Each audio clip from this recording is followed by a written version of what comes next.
Olá, meus irmãos, paz e bem. Vamos pedir a intercessão de nossa Mãe Virgem Maria, junto ao Divino Espírito Santo, para que possamos nos aprofundar ainda mais nas próximas leituras do Tratado da Verdadeira Devoção, rezando. Glória ao Pai, ao Filho e ao Espírito Santo, assim como era no princípio, agora e sempre.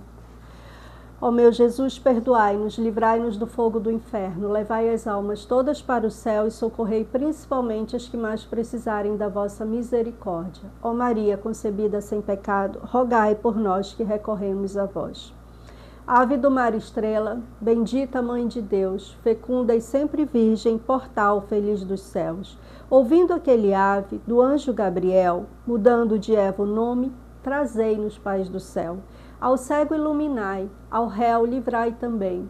De todo o mal guardai-nos e dai-nos todo o bem.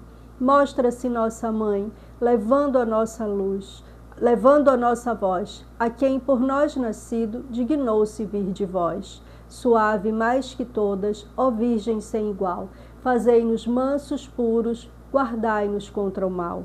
Ó dai-nos vida pura, guiai-nos para a luz. E um dia ao vosso lado possamos ver Jesus. Louvor a Deus o Pai, divino sumo bem, ao seu divino Espírito agora e sempre. Amém. Glória ao Pai, ao Filho e ao Espírito Santo. Amém. Neste primeiro capítulo, nós vamos estudar a necessidade da devoção à Virgem Santíssima. E aqui São Luís nos conta, nos mostra como Deus é autossuficiente e ele não precisava da Virgem Maria.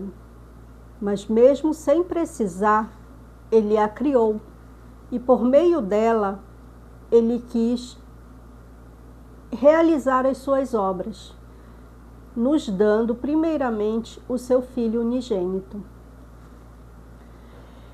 Com toda a Igreja, confesso que Maria nada mais sendo do que uma simples criatura que saiu das mãos do Altíssimo, se comparada à sua majestade infinita, é inferior a um átomo, ou melhor, é um nada, uma vez que somente Ele é aquele que é. E por conseguinte, esse grande Senhor, desde sempre independente e suficiente a si mesmo, não teve e ainda não tem, de modo algum, necessidade da Virgem Santíssima para o cumprimento de sua vontade e a manifestação de sua glória. Basta-lhe apenas querer para que tudo se faça. Entretanto, digo que tomando as coisas como são, tendo Deus consentido em começar e concluir suas maiores obras pela Santíssima Virgem Maria, desde que a formou, deve-se crer que ele não mudará de atitude nos séculos dos séculos, pois ele é Deus, não muda nem em seus sentimentos, nem a sua conduta. Artigo 1º, princípios. Inciso 1. Deus quis servir-se de Maria na encarnação. Deus Pai não deu seu Filho único ao mundo, senão por Maria. Pode grifar essa primeira frase. Deus Pai não deu seu Filho único ao mundo, senão por Maria.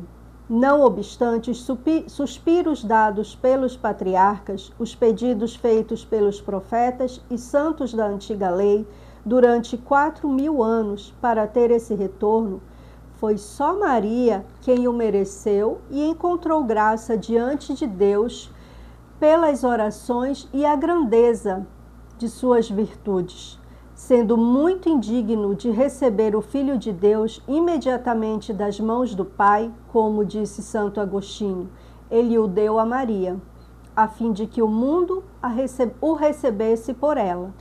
O Filho de Deus se fez homem para nossa salvação, mas em Maria e por Maria. Quem quiser grifar, veja a fala de Santo Agostinho, em que ele diz: sendo o mundo indigno de receber o Filho de Deus imediatamente das mãos do Pai, ele o deu a Maria, a fim de que o mundo o recebesse por ela. O Filho de Deus se fez homem para nossa salvação, mas em Maria e por Maria. Deus Espírito Santo formou Jesus Cristo em Maria, mas só depois de ter pedido seu consentimento por um dos primeiros ministros de sua corte. Ele não tinha necessidade de criar Maria. Ele é autossuficiente, mas além de criar em sua infinita bondade e misericórdia, ele pediu permissão para ela para usá-la. Deus Pai comunicou a Maria sua fecundidade, na medida em que convinha a uma simples criatura, para lhe dar o poder de gerar seu filho e todos os membros de seu corpo místico.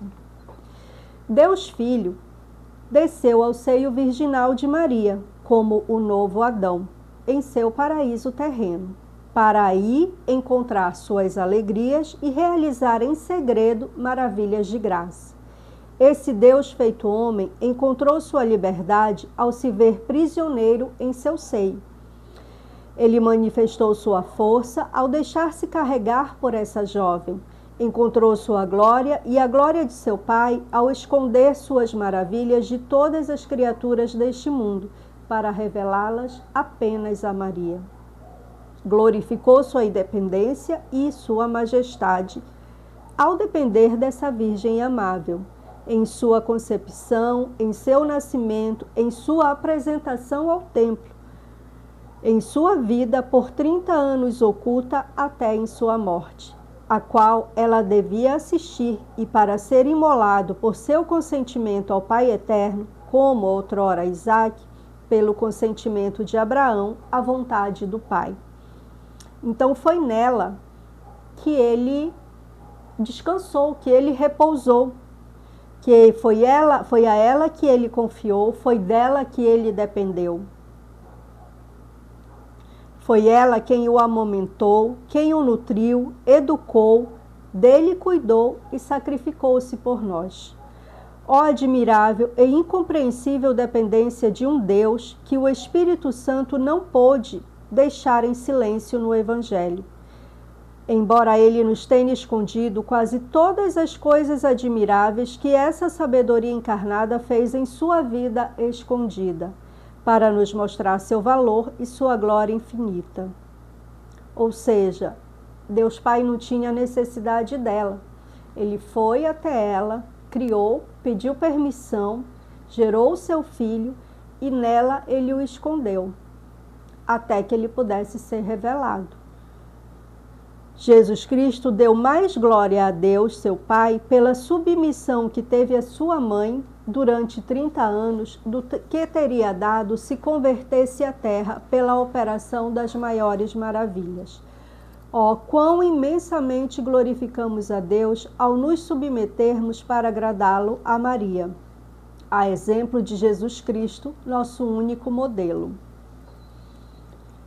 Se examinarmos de perto o resto da vida de Jesus Cristo, veremos que ele quis iniciar seus milagres por Maria.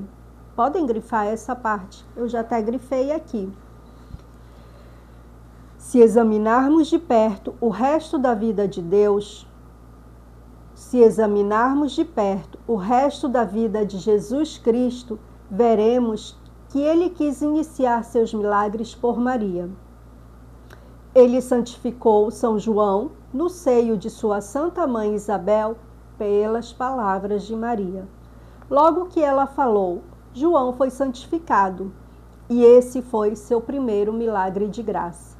Nas bodas de Caná, ele transformou a água em vinho, após seu humilde pedido, e esse foi seu primeiro milagre de natureza. Ele começou e continuou a operar milagres por Maria, e continuará a operá-los até o fim dos séculos. Essa parte também merece ser grifada, tá? Ele começou e continuou a operar milagres por Maria e continuará a operá-los até o fim dos séculos, por Maria. O Espírito Santo, estando estéril em Deus, ou seja, sem produzir outra pessoa divina, tornou-se fecundo por meio de Maria, a quem ele desposou. Foi com ela nela e a partir dela que ele produziu sua obra-prima, que é um Deus feito homem. Pode grifar, tá? Foi com ela, nela e a partir dela que ele produziu sua obra-prima, que é um Deus feito homem. E que ele forma todos os dias até o fim do mundo os predestinados e os membros do corpo desse chefe adorável. É por isso que quanto mais ele encontra Maria, sua esposa amada e inseparável, numa alma, mais ele se torna atuante e poderoso para formar Jesus Cristo nessa alma, e essa alma em Jesus Cristo. Vamos grifar porque aqui São Luís conta para gente o que nós estamos buscando nesta consagração. É por isso que quanto mais ele, Deus, encontra Maria, sua esposa amada, vamos grifar porque essa parte é o principal objetivo da nossa consagração. É por isso que quanto mais ele, o Espírito Santo, encontra Maria, sua esposa amada e inseparável, numa alma, mais ele se torna atuante e poderoso para formar Jesus Cristo nessa alma e essa alma em Jesus Cristo. Não queremos dizer que a Santíssima Virgem Maria dá ao Espírito Santo a fecundidade, como se ele já não a tivesse. Pois, sendo Deus, ele tem a fecundidade ou a capacidade de gerar, como o Pai e o Filho, embora não a reduza ao ato, não gerando outra pessoa divina. Mas queremos dizer que o Espírito Santo, por intermédio da Santíssima Virgem, de quem quer se servir, ainda não precise dela, reduz ao ato sua fecundidade, produzindo nela e por Jesus Cristo e seus membros, ministério da graça, desconhecido mesmo aos mais sábios e espirituais cristãos. Inciso 2. Deus quer servir-se de Maria para santificar as almas. A conduta que as três pessoas da Santíssima Trindade tiveram na encarnação e na primeira vinda de Jesus Cristo continua sendo a mesma em todos os dias, de uma maneira invisível, na Santa Igreja, e continuará a sê-lo até a consumação dos séculos, na última vinda de Jesus. Pode grifar, tá? A conduta que as três pessoas da Santíssima Trindade tiveram na encarnação e na primeira vinda de Jesus Cristo continua sendo a mesma todos os dias, de uma maneira invisível, na Santa Igreja, e continuará a sê-lo até a consumação dos séculos, na última vinda de Jesus Cristo. Deus Pai fez um conjunto de todas as águas, ao qual chamou de mar. Fez um conjunto de todas as graças, ao qual chamou de Maria. Que lindo, né? Esse grande Deus tem um tesouro ou estabelecimento muito rico, onde reuniu tudo que tem de belo, admirável, raro, precioso, inclusive seu próprio Filho. E esse tesouro imenso nada mais é do que Maria, a quem os santos chamam tesouro do Senhor, de cuja plenitude os homens foram enriquecidos. Deus Filho comunicou à sua mãe tudo aquilo que conquistou por sua vida e por sua morte, seus méritos infinitos e suas virtudes admiráveis. Ele a fez tesoureira de tudo aquilo que seu pai lhe deu em herança. É por ela que ele concede seus méritos aos seus membros, que ele comunica suas virtudes, distribui suas graças. Ela é o canal misterioso, o aqueduto pelo qual ele transmite de modo suave e abundante suas misericórdias. Vamos grifar? Deus Filho comunicou à sua mãe tudo aquilo que conquistou por sua vida e por sua morte, seus méritos infinitos, suas virtudes admiráveis, e a fez tesoureira de tudo aquilo que seu pai lhe deu em herança. Ela é o canal misterioso, o aqueduto pelo qual ele transmite de modo suave e abundante as suas misericórdias. É como se ela fosse um banco em que ele guardasse todos os tesouros, todas as bênçãos que ele quer nos dar. Deus Espírito Santo transmitiu a Maria, sua fiel esposa, seus dons inefáveis, elegendo-a dispensadora de tudo o que ele possui, de modo que ela distribua a quem lhe aprouver, e tanto quanto desejar, como quiser e quando quiser, todos os seus dons e todas as suas graças, e ele não concede nenhum de seus dons aos homens, sem antes fazê-los passar pelas mãos virginais de Maria. Olha só que interessante, para grifar também e fazer uma releitura depois. Deus Espírito Santo transmitiu Maria, sua fiel esposa, seus dons inefáveis. Ele a possui de modo que ela distribua a quem lhe aprouver. Ela pode distribuir esses dons para quem ela quiser. Assim como todas as suas graças, e ele não concede nenhum de seus dons aos homens, sem antes fazê-los passar pelas mãos dela. Com efeito assim, foi do agrado de Deus que estabeleceu que nós, todos, tenhamos por Maria, para que assim fosse enriquecida e elevada e honrada pelo Altíssimo, aquela que ao longo de toda a sua vida se humilhou, permaneceu pobre e no mais completo anonimato por sua profunda humildade. Tais foram os sentimentos da Igreja e dos santos padres.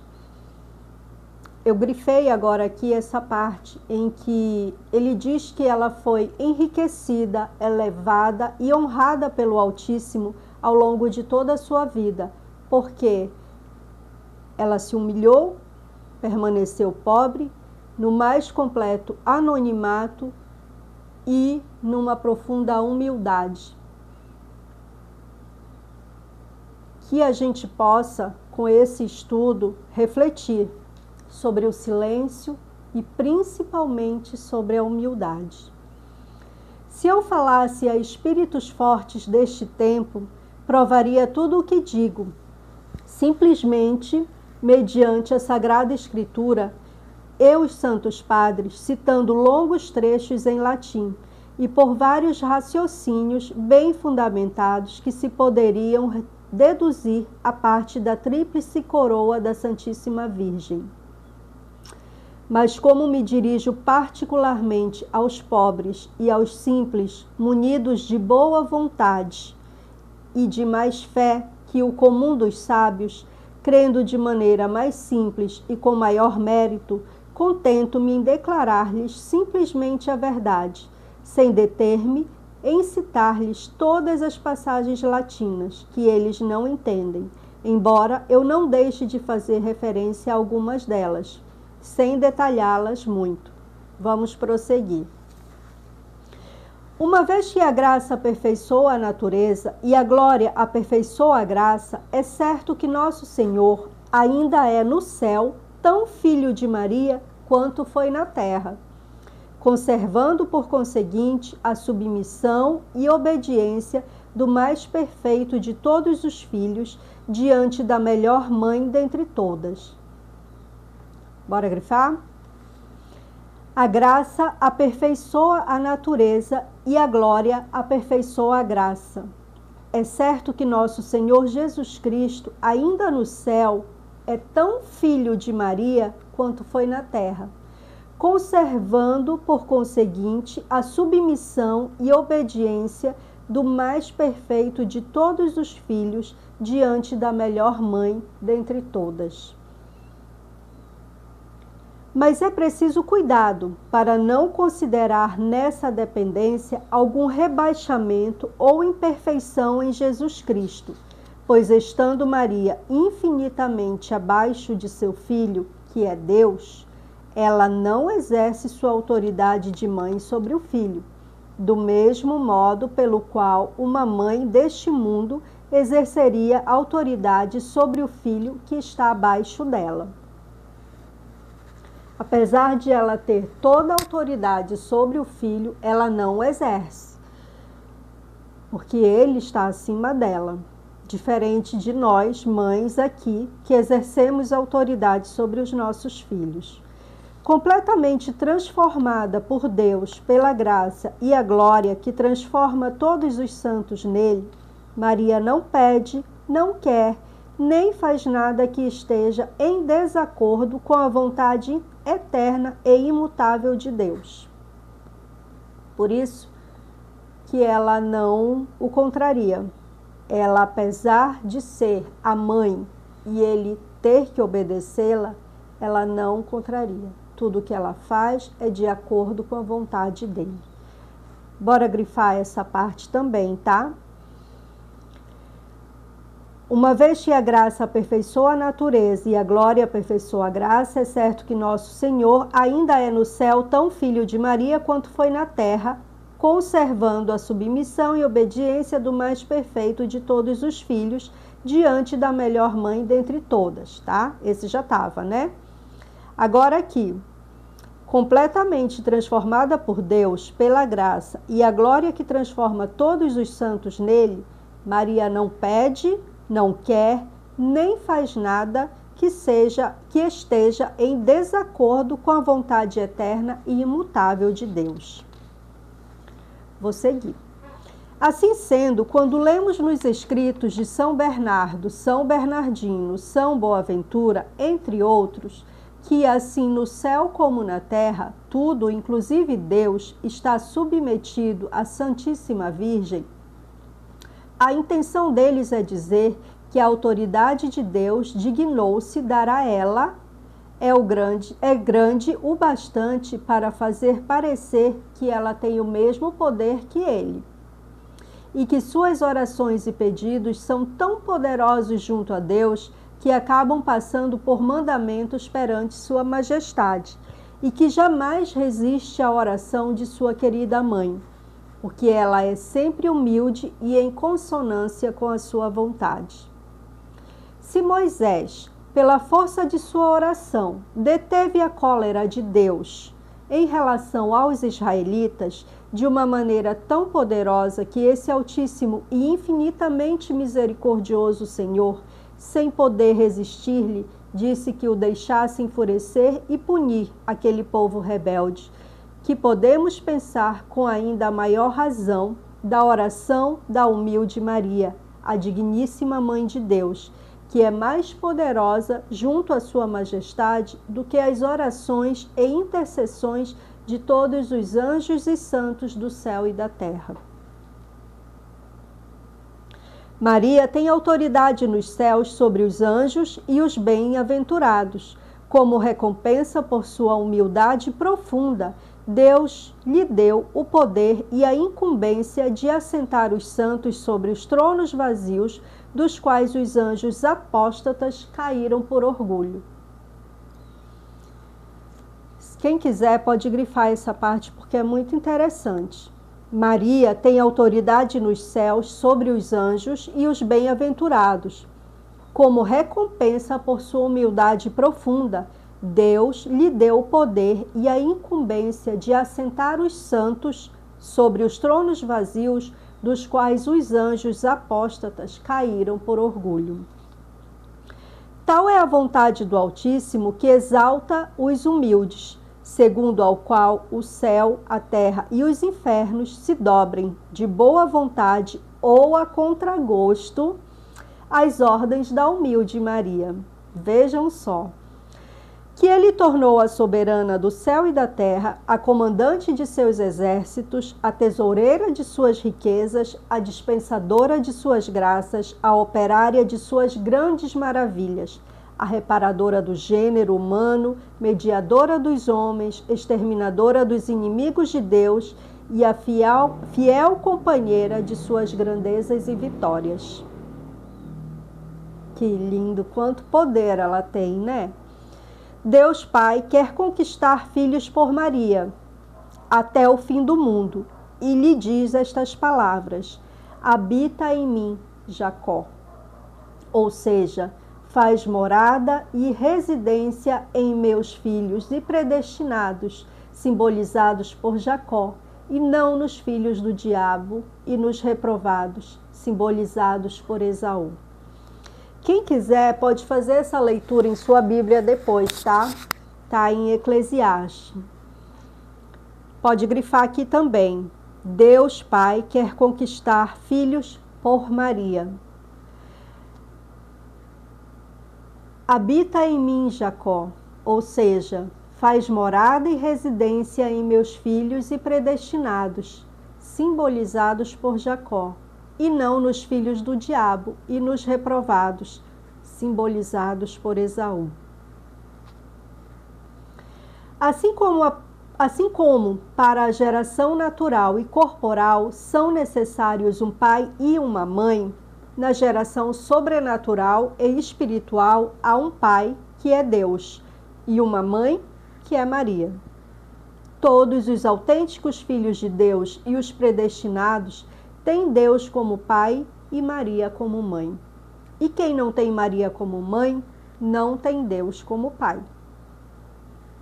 Por isso, os réprobos, como os hereges, cismáticos, entre outros, que odeiam ou olham com desprezo ou indiferença para a Santíssima Virgem Maria, não têm Deus como pai, embora se gloriem disso, pois não têm Maria como mãe.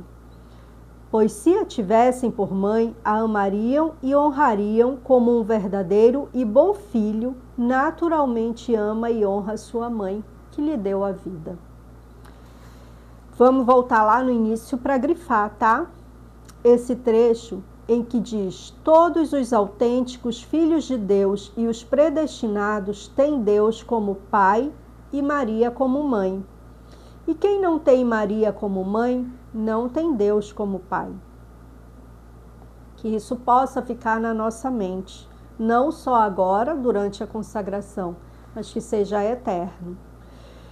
O sinal mais infalível e assertivo para distinguir um herege, um homem de má doutrina, um réprobo, de um predestinado, é que o herege e o réprobo nada mais têm do que o desprezo ou a indiferença pela Santíssima Virgem Maria, esforçando-se por, mediante palavras e ações, tolher o culto e o amor a ela, abertamente ou às escondidas, ou mesmo com belos pretextos.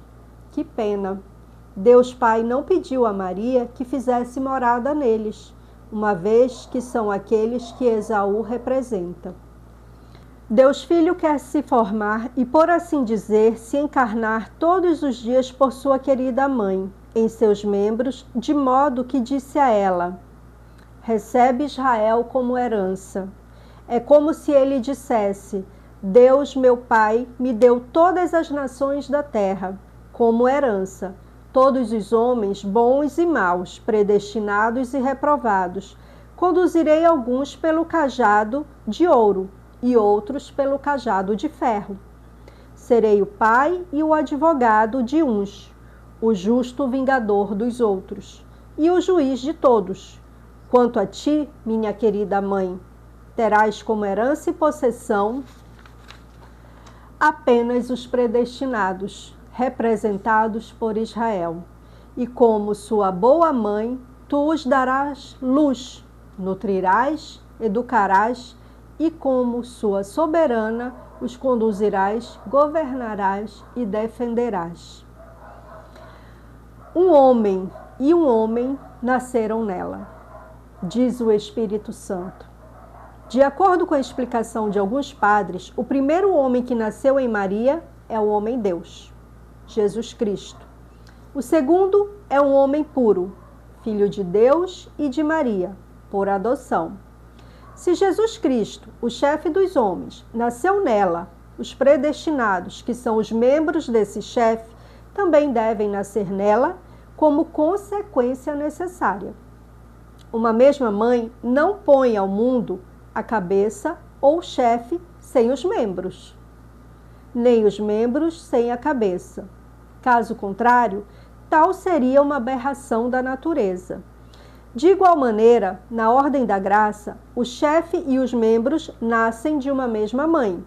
E se um membro do corpo místico de Jesus, ou seja, um predestinado, nascesse de outra mãe que não Maria, que gerou o chefe, tal não seria um predestinado, nem um membro de Jesus Cristo, mas uma aberração na ordem da graça. Quem nos diz isso é São Luís, tá? Por outro lado, sendo Jesus Cristo, hoje e sempre, o fruto de Maria, e como o céu e a terra lhe dirigem as seguintes palavras, mais de 1000 vezes todos os dias, e bendito é o fruto do vosso ventre, Jesus. É certo que Jesus Cristo é, para cada homem que o possui em particular, tanto quanto para todo mundo em geral. Verdadeiramente o fruto e obra de Maria, de tal modo que quando um fiel tem Jesus Cristo formado em seu coração, pode dizer com intrepidez: agradeço muito a Maria, pois o que possuo é efeito e fruto dela, e sem ela não o teria. Assim pode atribuir-se a ela com ainda maior legitimidade as palavras de São Paulo usa para si. Meus filhos, por vocês eu sofro de novo as dores do parto, até que Cristo se forme em vocês. Vamos voltar aí e grifar, tá? Sendo Jesus Cristo, hoje e sempre, o fruto de Maria, e como o céu e a terra lhe dirigem as seguintes palavras, mais de 1000 vezes todos os dias. Bendito é o fruto do vosso ventre, Jesus. É certo que Jesus Cristo é o fruto e a obra de Maria. Quando um fiel tem Jesus Cristo formado em seu coração, pode dizer com intrepidez: agradeço muito a Maria, pois o que possuo é efeito e fruto dela, e sem ela não o teria. Assim pode-se atribuir a ela, com ainda maior legitimidade, as palavras que São Paulo usa para si. Meus filhos, por vocês eu sofro de novo as dores do parto, até que Cristo se forme em vocês. Gálatas, capítulo 4, versículo 19.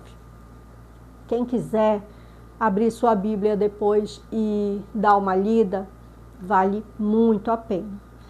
Superando-se a si mesmo e tudo o que acabo de dizer, Santo Agostinho afirma que todos os predestinados para se tornarem conformes à imagem do Filho de Deus estão neste mundo escondidos no seio da Santíssima Virgem Maria. Onde crescem, são protegidos, mantidos e nutridos por essa Mãe bondosa, até que ela os dê a luz da glória, após a morte, que é propriamente o dia de seu nascimento, conforme a Igreja chama a morte dos justos, o mistério de graça oculto aos réprobos e pouco conhecido pelos predestinados. Veja, São Luís colocou o ponto de vista dele, complementando com o que Santo Agostinho afirmava, que todos os predestinados para se tornarem conformes à imagem do Filho de Deus estão neste mundo escondidos no seio da Santíssima Virgem Maria, até que ela lhes dê a glória após a morte, que é o dia do nosso nascimento. O mistério de graça oculto aos réprobos e pouco conhecido pelos predestinados. Deus Espírito Santo quer formar para si eleitos, nela e por ela, e lhes diz: lança raízes em meus eleitos. Eclesiastes, capítulo 24, versículo 13, para vocês darem uma lida depois. Pode grifar aí, tá? Minha bem-amada e minha esposa, lança as raízes de todas as tuas virtudes em meus eleitos, para que cresçam em virtude e em graça.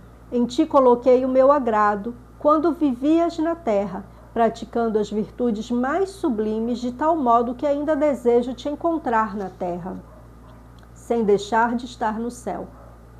Ou seja, Ele quer encontrar em nós um pouquinho dela, pelo menos um pouquinho dela.